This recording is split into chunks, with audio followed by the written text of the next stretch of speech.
la última palabra de Dios. Así le puso porque pues, así es, ¿no?, lo que dice el libro. Es que Dios habiendo hablado de muchas maneras y ahora dice nos ha hablado por ya. La culminación de esa comunicación especial de Dios, pues es el Hijo. Pues ahí estamos con la última palabra de Dios, la sección 2.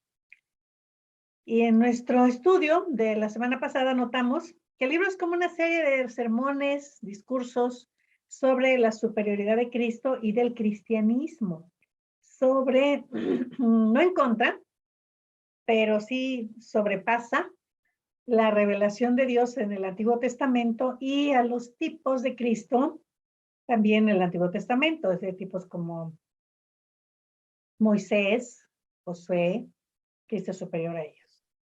Y está expresada en esta superioridad en el tema. Cristo, la última palabra de Dios. Nosotros a veces hacemos referencia a eso, es mi última palabra, cuando ya nos vamos, ¿no? Cuando quizá nos jubilamos o cuando nos morimos en mis últimas palabras. Y como que eso es lo más especial, ¿no?, lo que queremos que las personas recuerden. Pues estas son las últimas palabras, la última palabra de Dios. Y después de la introducción, para enfocar el libro en su totalidad, pues vamos a anotar los puntos del argumento, cómo es que el autor dice, miren, Cristo superior. Y el cristianismo superior también al judaísmo. No está diciendo nada más que recuerden que el judaísmo era la religión principal y el cristianismo era una secta, un grupo. Pero ya no está diciendo no nada más somos una secta, sino que somos superiores. ¿Por qué? Porque nuestro Señor Jesús es superior. Y lo quiere demostrar. El capítulo 4 nos habla de la superioridad de Jesús sobre Josué. Josué es uno de los grandes líderes de el pueblo de Israel, fue el que logró la conquista de la tierra, que les dio además la tierra, les repartió la tierra, cumplió entonces las promesas de Dios respecto a la tierra. Y esta parte termina en el versículo 13. Pues bueno, ya están todos convencidos, vamos a seguir. Entonces puede decir que la parte que trata de José es como continuación del punto anterior que trató de Moisés. Porque Moisés, como dador de la ley, como liberador del pueblo de la esclavitud de Egipto, pues claro que era el más grande héroe de todos los tiempos. Y más que héroe, líder, más que líder, un profeta. Y pues para los judíos hasta nuestros días sigue siendo el gran personaje, Moisés. Y después de todo, Josué fue el continuador del ministerio de Moisés y cumplía pues básicamente con el mismo papel. Pero hay una diferencia. Es posible decir que Josué tuvo éxito donde Moisés falló. Es decir, Moisés es un gran líder, sí, pero tuvo una falla, que fue que no logró, junto con Aarón, llegar a la tierra prometida junto con el pueblo. El Señor le permitió mirarlo a lo lejos, pero no entró. En cambio, Josué guió el pueblo hasta ese reposo, hasta ese descanso. Y a ese punto se dirige el autor. Pregunta: si Josué les dio reposo, pues ¿por qué habla la Biblia, el Antiguo Testamento, de un reposo que queda? Y lo dice, ¿no?, de la manera muy retórica, muy elegante, muy griega. Si Josué les hubiera dado el reposo, no hablaría después de otro día. ¿Qué quiere decir? Pues que queda un reposo para el pueblo de Dios. Josué guió al pueblo, sí, en la tierra de la promesa, pero no pudo darle el reposo. Entrar en la tierra era un paso adelante, en cierto sentido simbólico, hacia el verdadero reposo, que solamente el verdadero Josué, y finalmente del mismo nombre, puede dar. Es Josué, que tampoco era de la tribu de Judá, es les dio un reposo, pero nada más como simbólico, como sombra del verdadero, que o el verdadero Josué, el verdadero Jesús, eventualmente les iba a dar. En los versículos 11 al 13 de este capítulo 4 que estamos ahorita analizando, el autor aplica lo anterior y dice, miren, ¿ya se fijaron que tenemos aquí a alguien superior a Josué? Nos hace recordar que la palabra no nos permite pensamientos secretos y nos exhorta a la obediencia. Dice, pues la palabra examina todo, ¿eh? Las intenciones del corazón son reveladas por la palabra. Las intenciones del corazón, es decir, los pensamientos. No hay manera, la palabra de Dios es viva y eficaz. Ustedes escuchan la palabra y parece que nos está describiendo y así es. Pues nos conviene tomar muy en serio la palabra. Si es de los ángeles, pues hay que tomarla en serio. De Moisés, de Josué, hay que tomarla en serio. Pero sobre todo, la palabra revelada por Jesús, porque es como si nos desnudara. Y en los versículos 11, 13, 14, está aplicando pues todo lo anterior y exhorta la obediencia y nos hace recordar que dice eso, no hay manera, la palabra revela todo. Hay que tomar muy en serio la palabra, ya sea de los ángeles, de Moisés, de José, pero sobre todo la palabra revelada por el Mesías. La última palabra pues es de suma importancia. Y después de este argumento de que Jesús es el mejor, el superior revelador, el autor entra en uno de los puntos más importantes del libro.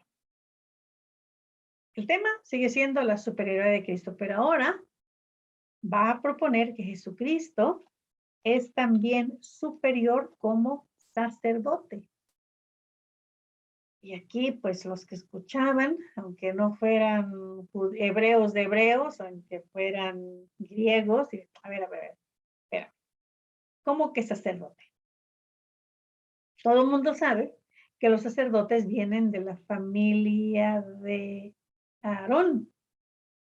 Y la familia de Aarón viene de la tribu de Leví. Ni siquiera Moisés, con todo el gran Moisés, el profeta Moisés, y a veces intercedía, bueno, no a veces, varias veces intercedía por el pueblo, ni siquiera él se quiso tomar la atribución de sacerdote. Pues como Jesús, con todo el que es el Mesías, de la tribu de Judá, un sacerdote, pues es esta la organización de temas distintos dentro de la temática general. Lo que dice el maestro me hace pensar que es una serie de discursos sobre la superioridad de Cristo. La primera, dijimos, primer revelador. Ahora, superior sacerdote, lo va a demostrar. Y la sección empieza con una de las más bellas afirmaciones en toda la vida. Junto con ella hay una exhortación. Dice que debemos estar firmes en nuestra profesión. Profesión quiere decir en nuestro llamamiento, en lo que dice yo soy. Profesión es en lo que uno confiesa ser. Cuando le preguntamos a Ceci, ¿cuál es tu profesión? Ella abre su boca y dice, yo profeso, yo confieso, yo digo que soy licenciada o maestra, no sé, en educación. Esa es su profesión, es lo que ella profesa, lo que ella dice que es. A eso ha sido llamada, eso es lo que ella hace. Entonces, ustedes tienen que tener y estar firmes en esa profesión. Recuerden, tienen un sumo sacerdote que penetró en los cielos. Y hay que tener entonces en cuenta esto. ¿Qué vamos a hacer? Acerquémonos pues confiadamente al trono de gracia. Con toda la confianza, sabiendo que tenemos la profesión, el llamamiento, la licenciatura correcta. Después da una exposición del oficio de sacerdote. Esta exposición nos hace pensar que el libro no fue escrito para los judíos. Ya ven que el libro se llama Los Hebreos. Pero decíamos, hebreos como Pablo, que era hebreos de hebreos, pues parece que no, porque si no, no les daría todas las explicaciones que les da. Igual alguien que ya se sabe eso, pues no necesitaría que se le explicara. el judío ya sabía muy bien lo que significaba el sacerdote. Pues más bien es para gentiles o para judíos que no son hebreos de hebreos, sino que son más bien helenistas, judíos que ya ni sabían hebreo, judíos que leían la Biblia en la Septuaginta, imagínense en la traducción griega, que muy buena traducción, pero por favor, nada se compara con el original. Entonces iban a las sinagogas, imagínense nada más, y en lugar de abrir el rollo de la Torá y leer en hebreo, ¿no? Bereshit, bara Elohim, se ponían a hacerlo en griego. Pues estas personas tenían necesidad de instrucción sobre el asunto. En todo esto, pues notamos la intención pedagógica del rito sacerdotal y cómo se cumple en Jesucristo. Pero ahora, aunque no fueran tan judíos, sí sabían de dónde venían los sacerdotes, todos sabían de Aarón, claro. Entonces, a ver, ¿cómo es que este va a ser un sumo sacerdote?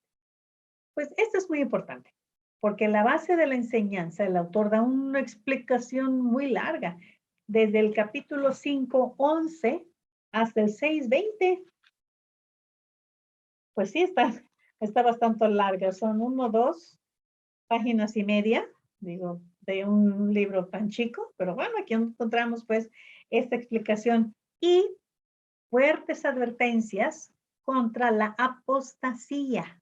Apostasía es dejar la fe y volverse en contra de ella. Apostasía no vas, ay, pues sí, ya no creo, ya me voy a Dios. No, apostasía es como, es una acción negativa, es una rebeldía. Una traducción de la apostasía podría ser rebeldía, es darse la vuelta, pero para atacar.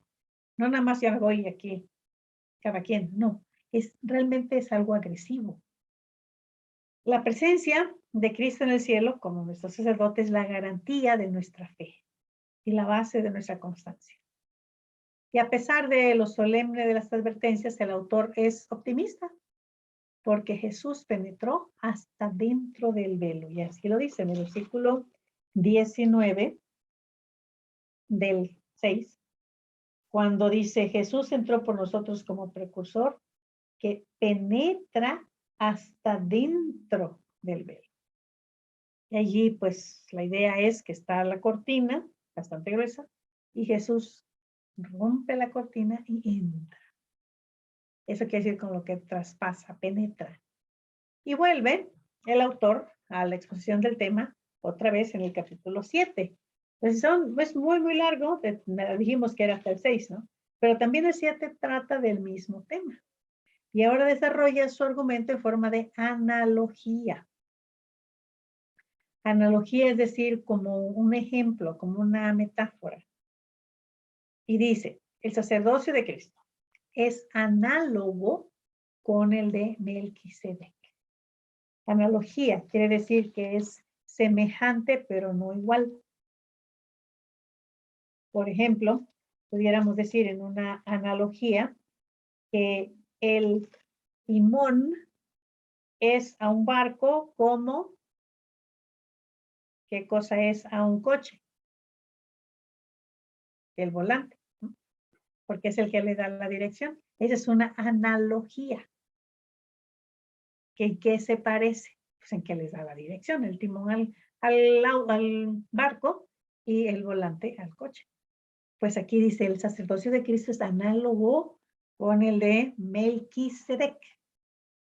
Entonces, ¿dónde queda el sacerdocio de Aarón? Es inferior. Tiene que demostrarlo. Y dice, el Melquisedec es de una previa y más fundamental etapa del pacto. Aarón, de hecho, miren, así de sencillo. Aarón todavía estaba en los lomos de Abraham cuando ofreció los diezmos a Melquisedec. A ver, ¿cómo? ¿Sí? Porque tienen ustedes aquí el personaje, Melquisedec. Y aquí está ofreciendo diezmos a Abraham. Y Abraham, después de Abraham, viene Isaac. Después de Isaac viene Jacob. Después de Jacob viene Leví. Y después de Leví viene Abraham. Entonces, estaba prácticamente Leví y Aarón, claro, ofrendando ante Melquisedec. Por eso es superior Melquisedec.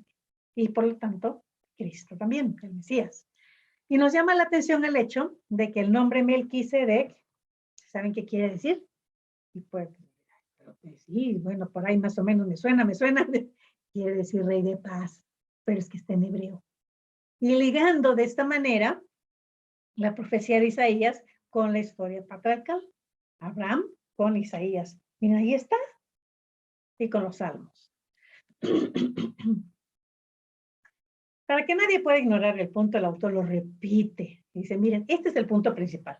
A ver, ya les dije desde el capítulo 5, el capítulo 6, el capítulo 7 y ahora el 8. El punto principal. El punto que está a la cabeza es este. El ministerio de Jesús como sacerdote es muy superior al de los demás, porque esos sacerdotes eran figuras y sombras de lo venidero. El ministerio sacerdotal de Jesucristo nos da una relación superior con Dios. El Mesías, Jesús, es superior de un mejor pacto. Miren, la superioridad es triple.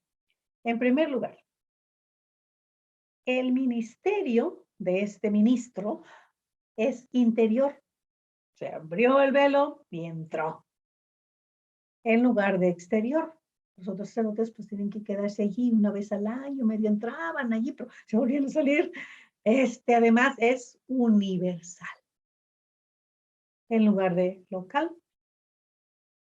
En cuanto se destruyó el templo, por ejemplo, el primer templo de Jerusalén, pues se acabaron los sacerdotes.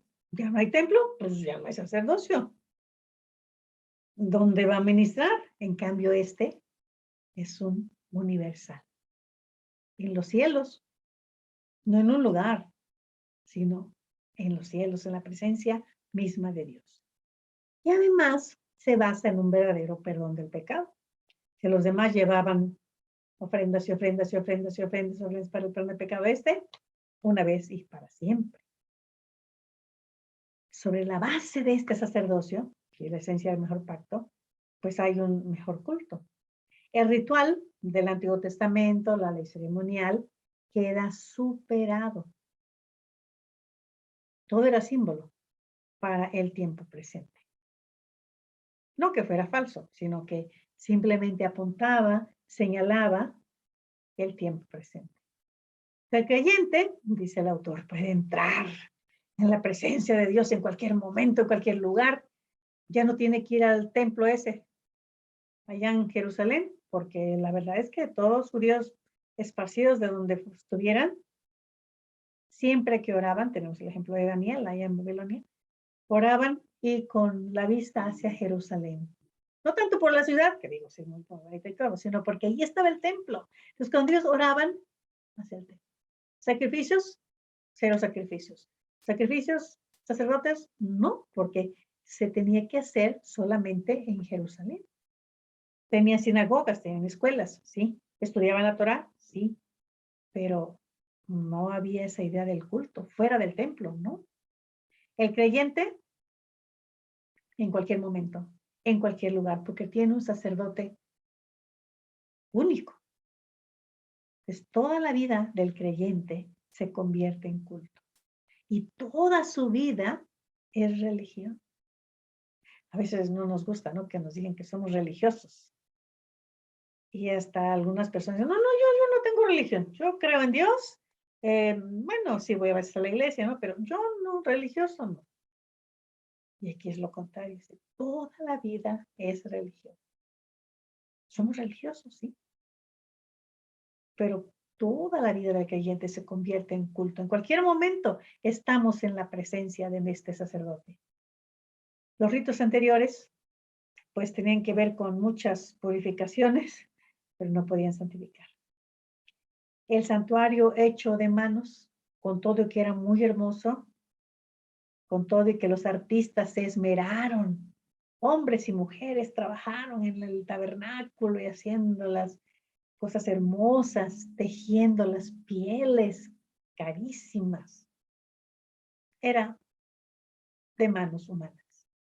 Cristo entró en el cielo mismo, en un tabernáculo celestial, entonces no se puede comparar.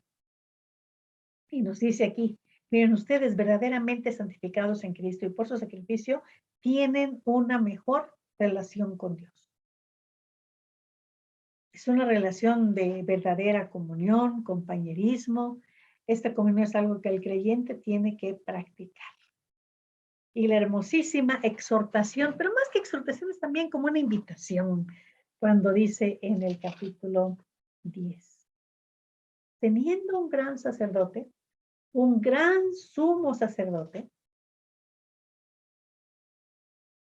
acerquémonos. Y vean cómo se acuerdan que les he dicho que hay que notar cuándo es el ustedes, el tú, el yo, el nosotros. Y vean en el versículo 21. Acerquémonos con corazón sincero, purificados los corazones, lavados los cuerpos. Y esto recordaba un poco, no un poco, bastante, el Sinaí, cuando iban a recibir la ley. Pero acérquense, acérquense porque el Señor les va a dar su ley, les dijo Moisés.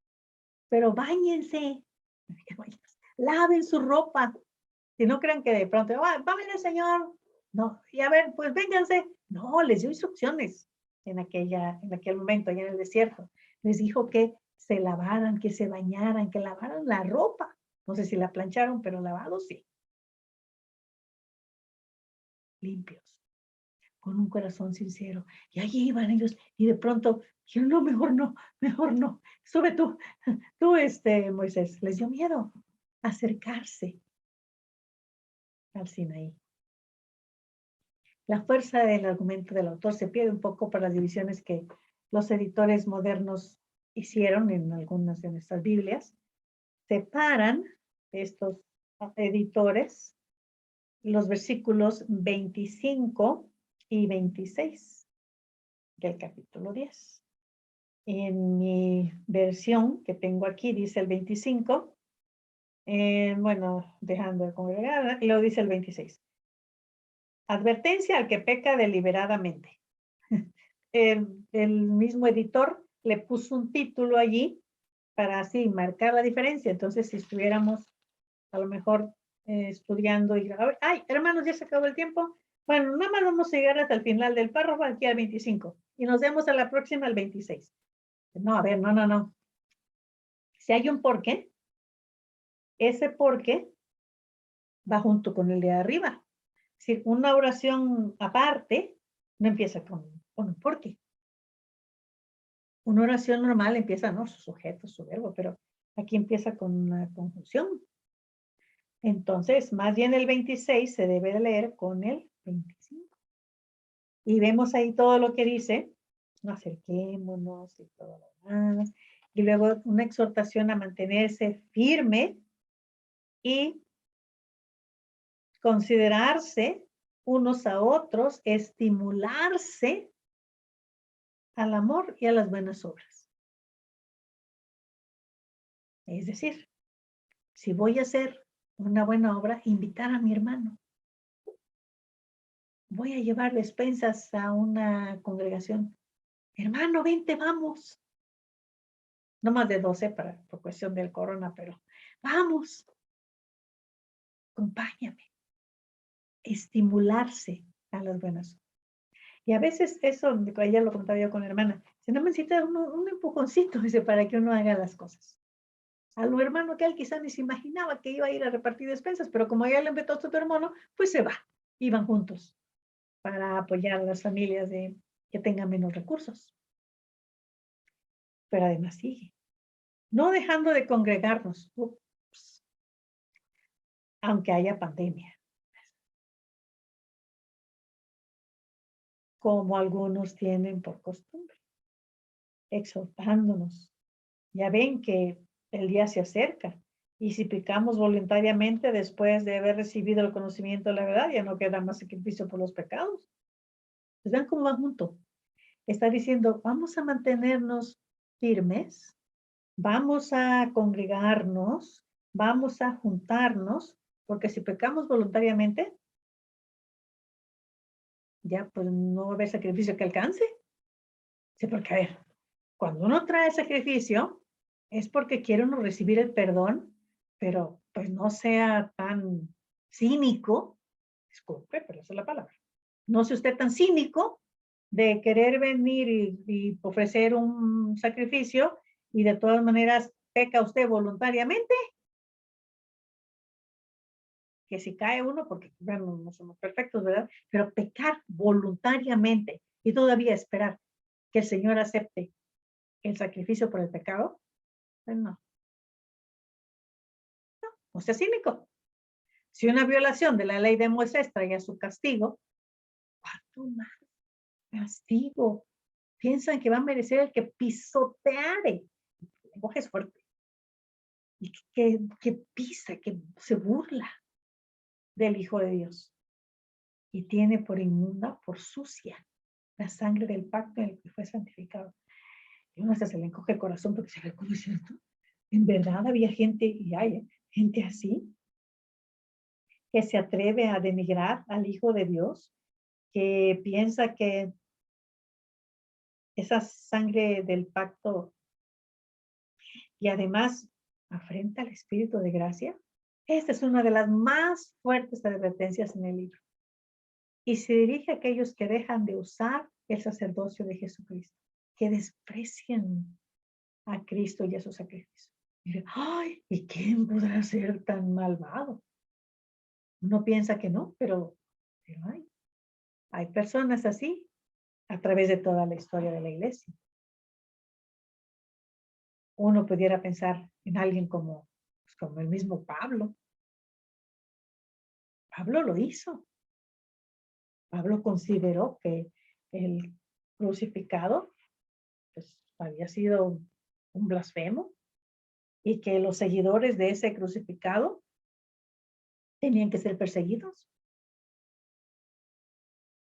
El Señor lo redimió, lo alcanzó, ¿no? Pero no podemos pensar que estaba tan alejado de la realidad cuando decía, ¿cuánto mayor castigo piensan que se va a merecer el que pisotea al Hijo de Dios y el que tiene por sucia la sangre del pacto? Cuidado. Los versículos 35 al 39 son palabras de transición. Es la secuencia lógica de lo que se ha dicho. El ministerio de Cristo como sumo sacerdote es una ilustración, una plasmación, una objetivación de la justificación por fe. Se lo hizo, Él nos justificó y ahorita pues tengan cuidado porque horrenda cosa es caer en manos del Dios vivo. Y uno dice, ¿cómo Dios? Horrenda cosa caer. Pues sí, porque Él no va a dejar impune el pecado. Él toma muy en cuenta el pecado. Todo el ministerio es el acto. Y en el culto de las antiguas enseñanzas enseñaba esto. Es muy natural que el autor incluya, entonces, algo sobre la importancia de la fe. El Antiguo Testamento es empleado para ilustrar. Y el famoso capítulo 11, el que algunos incluso le llamaban los héroes de la fe. Bueno, ahorita en mi Biblia nada más dice la fe, no dice héroes de la fe. No lo es, por supuesto. El cristianismo es solamente un héroe y este es Jesús. Todos los demás, por eso es que son retratados tal y cual, con todas sus fallas. Uno pudiera decir, a ver, un héroe con esos días, ¿no? Pues tiene que ser alguien como, no sé, como Emiliano Zapata, ¿no? Que fue un gran héroe, o Pancho Villa, o así, o Napoleón, ¿no? Que ni era francés, pero es el héroe. Bueno, sí era francés, que el Córcega, cuando él nació, era parte de Francia. Pero esos son personajes así, ¿no? Que luchan en la guerra, los héroes. Pero del Antiguo Testamento pudieron, por ejemplo, David, por supuesto, el gran héroe. Hasta Moisés, ¿no? El gran héroe también. Ay, claro, sin lugar a dudas, pues no. En la Biblia no hay ese tipo de héroes. El único héroe es el que hace algo heroico, pues claro, digno de ser recordado y alabado y aplaudido, es Jesús. Son más bien testigos. Y eso sí, ahí sí lo dice claramente. Testigos. Ahora, testigos casi siempre piensa uno en una persona que observa un crimen y cuando llega el juicio, pues yo lo vi, yo lo estoy observando. Entonces yo quiero que sepan que yo vi que lo hizo. O testigo de descargo.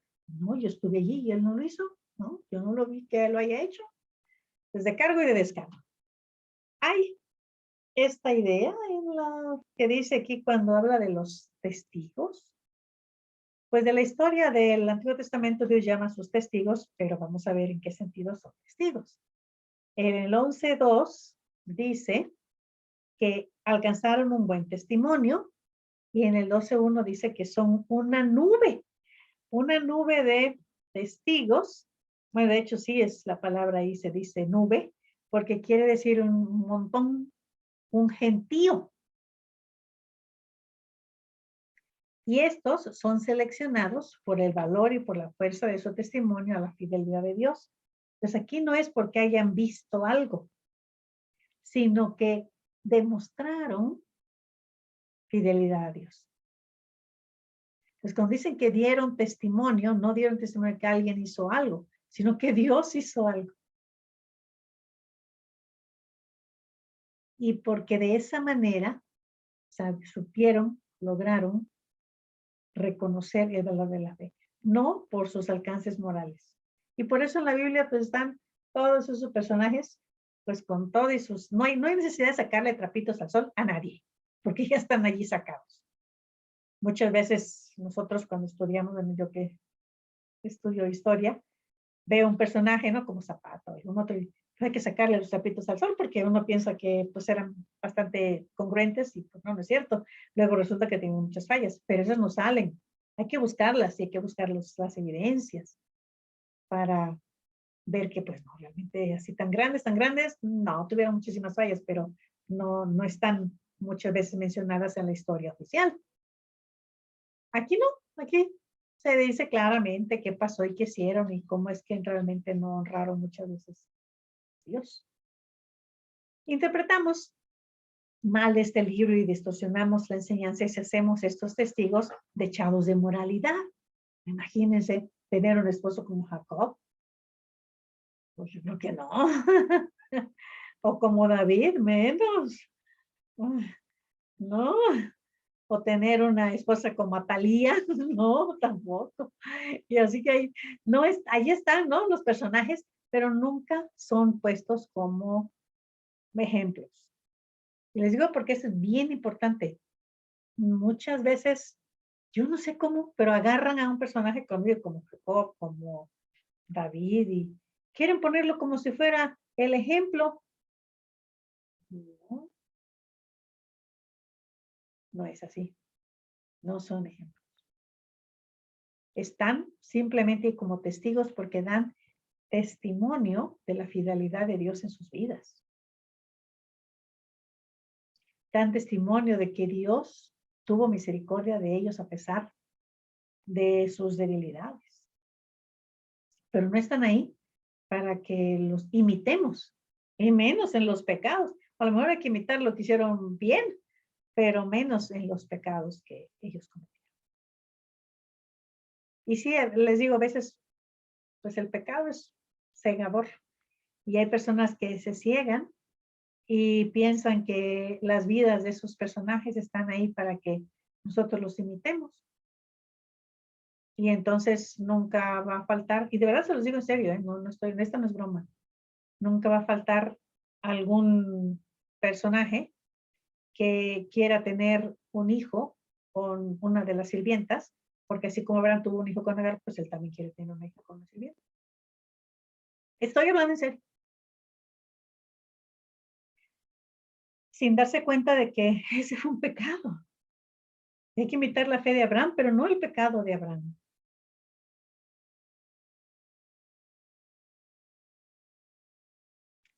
La fe se relaciona estrechamente con la palabra. El tema no es ajeno a una consideración de la última palabra de Dios. En cada caso de los testigos, tenemos que recordar cuál es su testimonio en cuanto a la fidelidad de Dios y la seguridad de su palabra. Allí lo que subraya cada uno de estos testimonios es la fidelidad de Dios. Es casi como si Dios dijera con ellos, a ver, Moisés, Abel, Rahab, Barak, Sansón, ¿qué dices tú de mi palabra? ¿Vale la pena creerla o no? Y todos tendrán que decir, sí, sí vale la pena, Señor. Yo llevaba una vida tal cual y realmente no merecía tu gracia y tú me usaste, Moisés, para sacar al pueblo. Abel, para que mi ofrenda te fuera grata. Rahab, para que yo salvara a los espías. Barak, para que guiara al pueblo a la victoria. Con Débora, por supuesto, si no, yo no hubiera ido. Fuimos y ganamos. Sansón, Sansón tampoco era un gran ejemplo de moralidad, pero bueno, finalmente logró recuperarse y dar la gloria a Dios. Nosotros, después de ver el testimonio de ellos, de esta nube de testigos, de este montón, porque no se menciona a todos, sino nada más algunos por ahí, tenemos que responder con fe. Tenemos que despojarnos de todo peso, de todo pecado, correr con paciencia la carrera, puestos los ojos en Jesús, o sea, correr con fe. En el capítulo 12, desde el 4 en adelante, hallamos la gran exhortación del libro, que está hablando de los peligros. El primero es no responder positivamente a las amonestaciones, de no soportar la disciplina, lo que en efecto será rechazar nuestra adopción de hijos. Y el segundo, no apreciar ni aprovechar la gracia de profanarla. Pone el ejemplo de Esaú. Y cuando pensamos en la disciplina, generalmente pensamos como en los castigos, en lo negativo. Pero aquí la disciplina tiene que ver como un atleta. Un atleta que va, bueno, aunque no sea un atleta, pero si quiere uno correr un maratón, pues no de pronto, quiero correr un maratón y se sale a correr. No, necesita disciplina, quiere decir entrenamiento. Correr primero un kilómetro, luego 2, ir aumentando, y a eso se refiere, es entrenamiento. Aquel que no es capaz de soportar ese entrenamiento, pues no quiere ser hijo. El segundo, no aprovechar la gracia. Y se pone el ejemplo de Esaú, y bueno, ahí sabían de Esaú, más o menos, un poco, o mucho, y pues recuerdan de Esaú, como por una comida. De plano se pasan los dos, tanto Jacob por aprovechado como Esaú por menospreciar la primogenitura. ¿Cómo que vende su primogenitura? ¿De dónde saca que se puede vender una primogenitura? Una primogenitura no se puede vender. O es primogénito o no es primogénito. Entonces ahí, bueno, pudiéramos, si quién engañó a quién. Porque aunque él le dijo, a ver, véndeme tu primogenitura, pero no se la podía vender porque ¿qué le estaba vendiendo? Quizá lo que le estaba vendiendo, con comillas, era más bien, pues, cuando Isaac muriera, se iba a repartir la herencia y le iban a tocar 2 partes a Esaú y una parte a Jacob. Más bien del testamento, ¿no? Porque estrictamente hablando, pues la primogenitura indicaba que Esaú tendría 2 partes y Jacob tendría una. Y más tarde dice, aunque ya la buscó, pues sí, porque luego se dio cuenta de que más que la primogenitura, pues, ay, total, ¿a quién me importa el dinero? Total, yo puedo solo. Pero se dio cuenta que además de esa primogenitura, pues había una bendición que él menospreció. Es decir, la primogenitura no tenía nada más que ver con los bienes, también con una bendición especial. Y pues ya, dice, procuró heredar la bendición, pero ya no. Y aunque con lágrimas y todo, pero ya no pudo recuperarla. Ahora sabemos que también incluyó Rebeca, y que también su hermano, ahí sí se aprovechó para sacarle a Isaac la bendición de Esaú, que de hecho había, fíjense cómo es, rápidamente lo menciono, había 2 bendiciones. Una era la bendición de la promesa, y esa Isaac sabía perfectamente para quién era. No necesariamente iba a ser para el mayor. Isaac sabía que esa bendición pues iba a ser para Jacob. Y la otra, que tiene que ver con el bienestar, que tiene que ver con la tierra, era para Esaú. Pero por el truco que hizo Jacob, pues agarró también la bendición de Esaú. Pues se quedó con las dos bendiciones.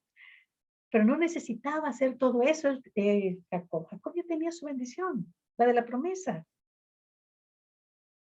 Pero bueno, quiso también la otra y de esa manera pues sí engañó a su padre. Y Esaú pues se quedó con ninguna, pero también pues en parte él fue responsable por haber menospreciado la primogenitura.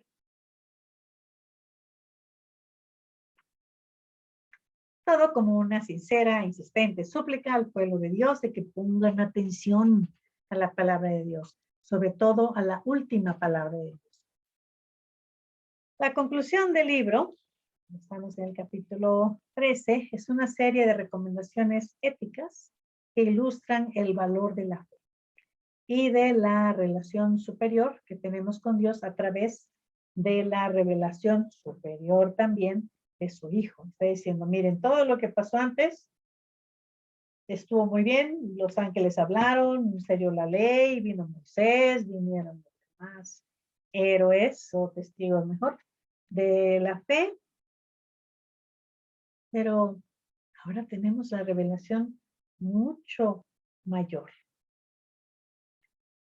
Y ahora sí, si mayor es la gracia, mayor es la responsabilidad.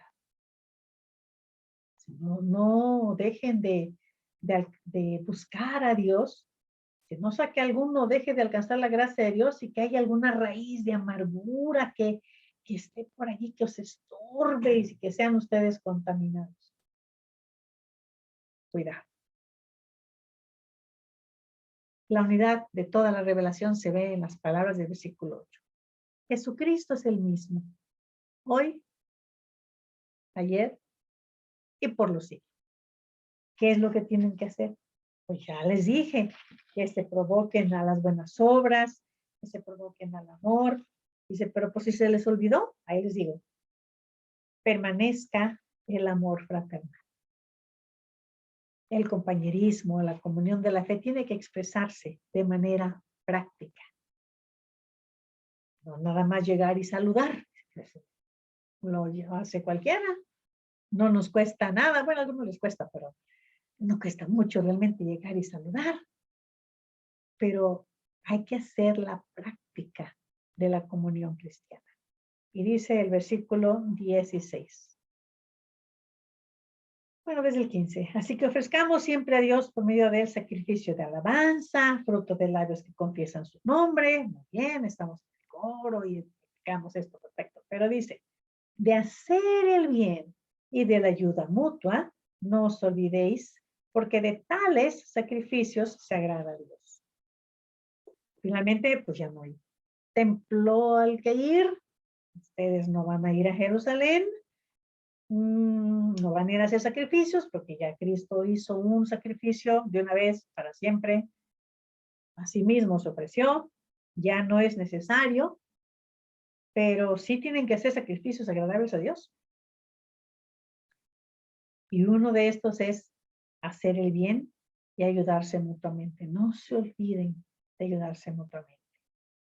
Era y es una práctica judía de buscar el bien del pobre, del huérfano, de la viuda y del extranjero, que son los miembros más desvalidos, menos protegidos de la sociedad. Porque el huérfano, ¿a quién va a acudir para que le proteja? Y la viuda en aquellas épocas también se quedaba sin protección. En general, había algunas viudas que pues se enviudaban y tenían sus negocios y estaban bien, pero no era la regla general. Por regla general, las viudas quedaban en una situación muy desvalida. Y el extranjero también generalmente pues no tenía, como no era ciudadano, no tenía derechos, muchas veces se abusaban de los extranjeros, los explotaban, los trataban mal. Y entonces son personas vulnerables, son los miembros más desprotegidos de la sociedad. Y esto es lo que agrada a Dios. Este es el sacrificio que agrada a Dios. Que no le busquen. Están pensando de que hoy tengo que ir acá y hacer allá un sacrificio, el cordero. No, ya no, ya no. Ahora hay que ofrecer a Dios sacrificio de alabanza. Ese sí lo puedo hacer. Fruto de labios que confiesan su nombre. Sí, amén. Y hacer el bien y la ayuda mutua. No se olviden. Pues tiene que ser algo práctico. Esto es lo que agrada a Dios. Para la siguiente lección seguimos con lo práctico. A ver qué práctico es. El libro de Santiago. Santiago. ¿Y sabemos quién es el autor del libro de Santiago?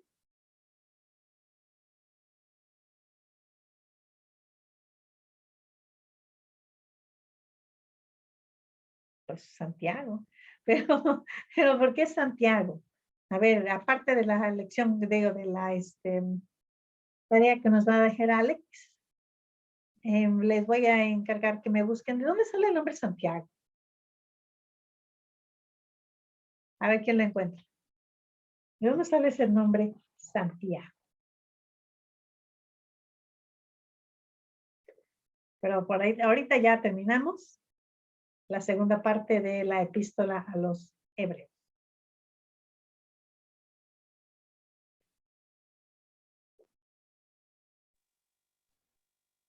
Gracias, maestra.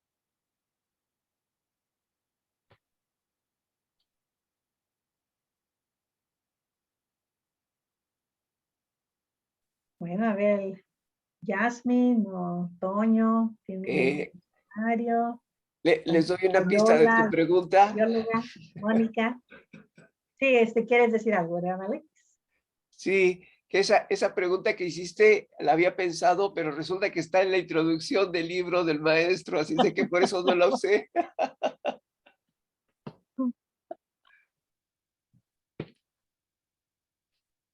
Pero qué tal que bueno, para que lo busquen ahí entonces.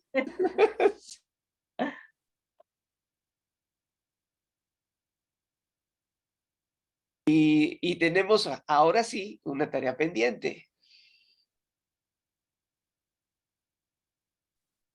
Sí, a ver, ¿qué encontraron?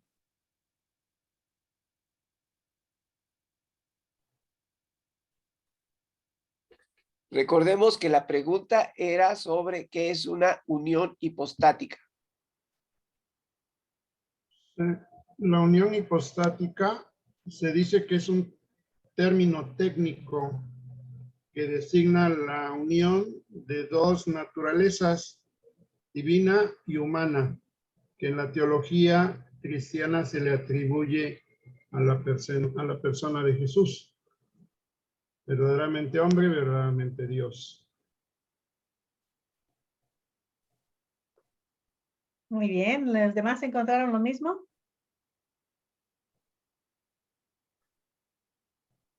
Muy bien. Sí, sí, pues en el hermano Google. Ay, hermano Google. A ver, Vicky, ¿tienes algo más para completar ese punto? No, pues es lo más interesante o lo más importante, ¿no? De que el único que expresa que tiene esa expresión es Jesús, porque ninguno más ha tenido ahora sí que propiedad divina y la humana, o así como dice mi pueblo, juntos a la vez y a la par. Es el único. Que dejó su divinidad en cierto modo para encarnar, pero supimos que todo viene junto. Y cuando se fue, también se fue junto con las dos cosas. Entonces, ninguna otra persona alcanza esa calidad que tuvo Jesús o que tiene. Y es muy importante esta doctrina porque hay muchas herejías que hablan de que Jesús no fue completamente hombre, o a veces de que no fue completamente Dios. Entonces hay que tener mucho cuidado con este tipo de herejías. Claro. Quiero comentarles que en una ocasión escuchaba en internet, buscando algo de información, escuché a un pastor predicando de que Jesús en la cruz dejó de ser Dios, porque no era posible que Dios lo hubiera abandonado. Entonces que ahí se separó otra vez, y esas son herejías. Y como comentario, ahorita en Hebreos 5:7 nos hace mención, dice, y Cristo en los días de su carne. Entonces aquí también hace énfasis en que Cristo, el Mesías, siendo Dios, tuvo tiempo en el que fue carne. Ujú. Sí, Testigos de Jehová no lo reconocen como Dios. Ah, sí. ¿cómo?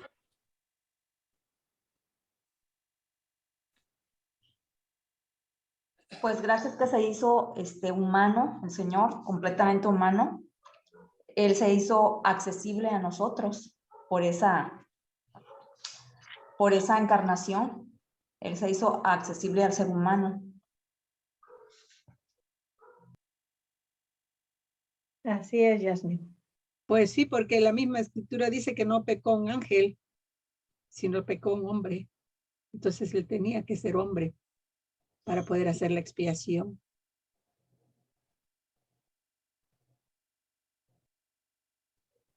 Ahí se hace presente, ¿no? La doctrina de la encarnación, como decía la hermana Yasmin. Ajá.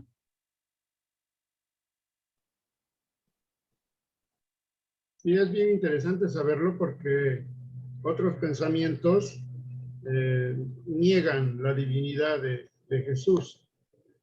Sí, o sea, quieren forzar de alguna manera, ¿no? Que para que fuera hombre, que hubiese sido una relación humana, ¿no? Como nosotros humanamente lo concebimos, cuando esto fue algo extraordinario, fue en los planes de Dios de cómo vendría, dice la palabra de Dios, que se despojó de su naturaleza, ¿verdad? Y vino a humillarse como con la naturaleza humana.